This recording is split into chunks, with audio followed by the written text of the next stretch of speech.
The Deer Hunter is a film from 1978, directed by Michael Cimini, starring Robert De Niro. It took 6 months to shoot and 5 months to mix the sound for. And the reason why I tell you this is because it's the sound mixing that's I'm most interested in this film. But first we have to talk about the plot, or a quick plot summary. Okay, so there are 3 men, and they fight in the Vietnam War. There's Michael, there's Nick, and there's Steve. But before we see this, we see them in the United States as a contrast, having a nice time. Steve gets married, Nick has a girlfriend, Michael is in love with Nick's girlfriend, they're deer hunting, it's nice there. Okay, and then, as a contrast to this, we see them in the Vietnam War. We see them witnessing the horrors of war, such as seeing children getting killed and being stuck in a POW camp, a prisoner of war camp, where they're forced to play Russian roulette. Russian roulette is a big part of this film. It's kind of one of the bigger themes of the film. It's when you have a gun, a revolver, yes, always in a revolver, I believe. And the revolver has 6 chambers in it, 6 places to put bullets. And what you do is, you put a bullet in one of the chambers, and then you spin it, and then you fire it to your head, and there's a 1 in 6 chance that you'll be dead.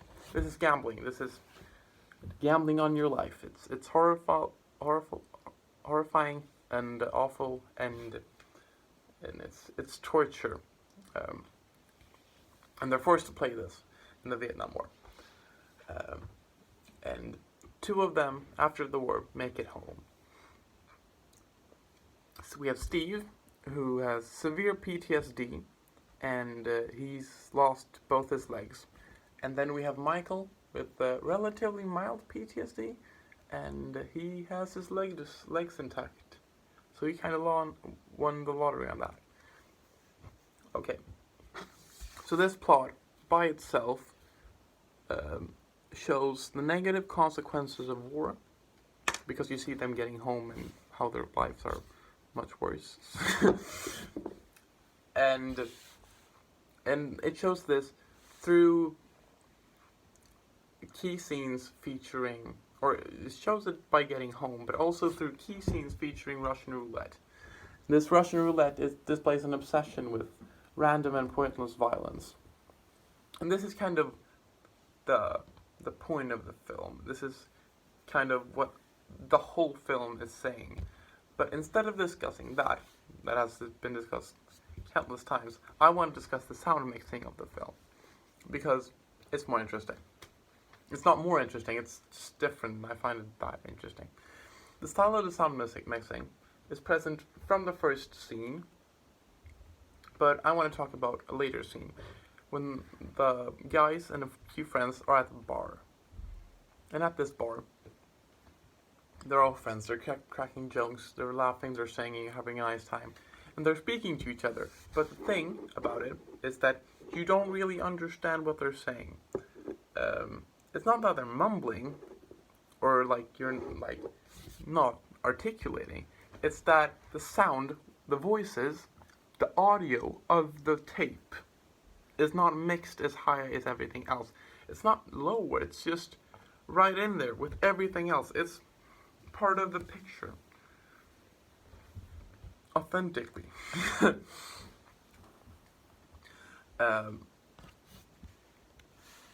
Sorry. For everything to focus. And it's when it's in like this, in the picture, part of it all, it's hard to focus on what they're actually saying. Some of it, of course, is audible, but since it's not the focus, it's clearly not the point of the scene, so you're not focusing on it. And it's not the point of any scene in the first act. The point of the first act is to introduce the characters, or give the viewer a sense of the characters, building up empathy for them, making them likable, and showing what kind of person they are without them telling you. At first, I wasn't sure if this was on purpose or not, because it's so unusual. Um, but I became certain at a scene at Steve's wedding, where you have Michael and a character named Linda, who's Nick's girlfriend, dancing dancing with each other, and it's intimate and their lips move, but you don't understand what they're saying because the music's too loud. And you think, or I thought, surely this is an important scene. It's character building, and it's important for the rest of the film and the bigger picture. Why aren't we hearing what they're saying? And by thinking that, I already understood the point of the scene. So there's no need for the director to tell you, to have them verbally flirting with each other, to show you that there's importance, like there's something going on, and that the dance is clearly important to at least one of the characters. And this method of directing character and character scenes is a way to make the story larger.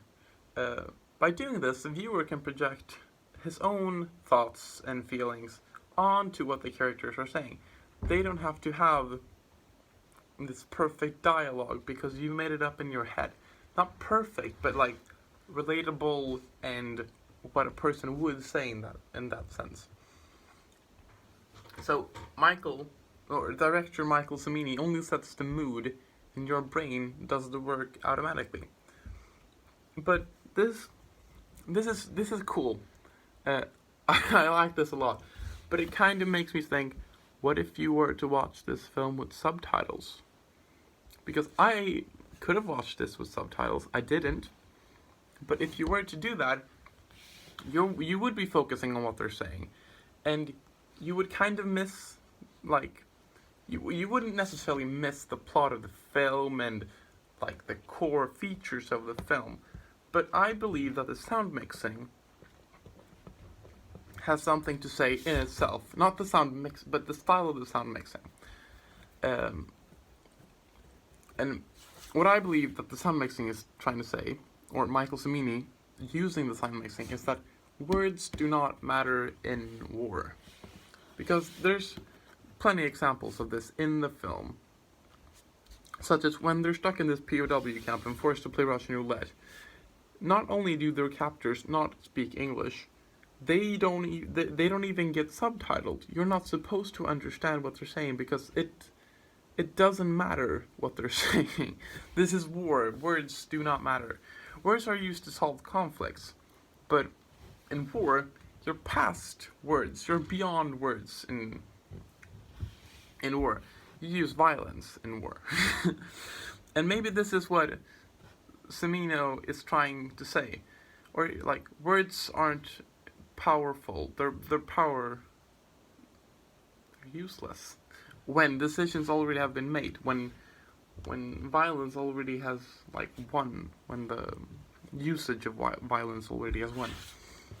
Or maybe saying that in a war like Vietnam, in the Vietnam Wars, voices didn't, literal voices didn't matter. Like the protesters in the 60s who that protested the war, their voices didn't matter. The government didn't listen to them, and they kept fighting in a war. And I don't know if Michael Cimini is trying to say this, or if he was trying to say anything at all with this sound mixing, but he spent 5 months doing it. It wasn't just cool sound effects for that. And this makes me think, what other movies use this, not necessarily sound mixing, but like anything in a film. They like, you can use costumes, like those, the things, the Oscar things, the Oscar awards that aren't important, that you skip, that you aren't interested in. Like, yeah, Interstellar won 9 Oscars, but it's like sound mixing, who cares? Like those, that's an art in itself. Interstellar didn't win 9 Oscars, but it's like, there's so much to focus on, and you can analyze films, all of it, not just the literary parts. And that's kind of the point of this video, that you can think about films, I guess. Thank you very much.